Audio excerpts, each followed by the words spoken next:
My family loves when I make my grilled London broil for Sunday supper.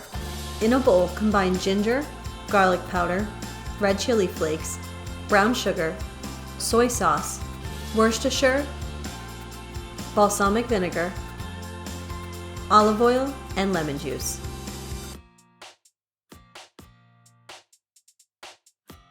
In a Ziploc bag, pour your marinade over the London broil. Shake well and refrigerate for at least 4 hours. Remove the steak from the bag and set the marinade aside. Season the London broil with salt and pepper.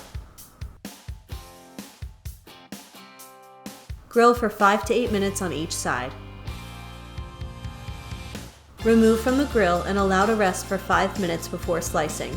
Pour the leftover marinade in a skillet over medium heat.